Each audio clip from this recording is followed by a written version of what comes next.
In a recent members blog, I talked about a check swing progression that we can also do to help align the barrel to the proper pitch height. And we do that through posture.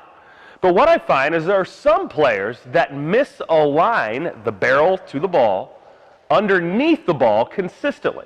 Now, in their brain, they think they're aligning correctly, and it's usually the pitch up in the zone that they'll tilt underneath and try to get back to. When we do this, we are late. Or the best case scenario is I'm going to foul it back or pop it straight up in the air.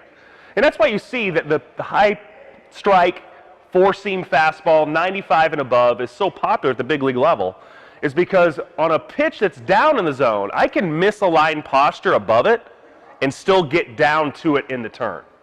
But the ball up in the zone, especially one with velocity, if I have misaligned posture underneath it, I have no chance to readjust and get back up to it. Well, here's where I'm going with this. I have players that consistently misalign underneath, and what do you think it is that I tell them? I tell them to swing down on the ball. I tell them to hit a line drive at my shins. Now, if you think, oh, wow, Justin, I can't believe you're going old school and going 30 years back and saying swing down on a ball, hit a ground ball, that's against everything we're doing in popular baseball today. And I think I take it from our own organization. Joe Maddon said this. Remember, before Joe Maddon was a manager, he was a hitting coordinator in Anaheim. And he says every big league hitter has a unique thought that gets them to do what they need to do in the swing. Think about that for a second. Every big league hitter has a unique thought that gets them to do what they need to do to produce an effective swing. So if I'm a player that constantly misaligns posture under the ball, for the ball at the top of the zone, I have to think I'm getting on top of that. Are they really doing that? Probably not. They're probably going to hit a line drive over my head or over the center fielder's head. But they have to think I'm hitting that ball down at the shins of the pitcher to get the line drive to go over the center fielder's head. So when I say this, you might hear me do 2 lessons back to back and teach hitters in their cues completely differently. And if you just were a stander by and watched one of my lessons, you might hear me telling a kid to swing down at my shins for 30 straight minutes. And then you go back and say, I thought this Justin Stone guy was supposed to know what he was talking about in the swing. He's teaching stuff from 1972.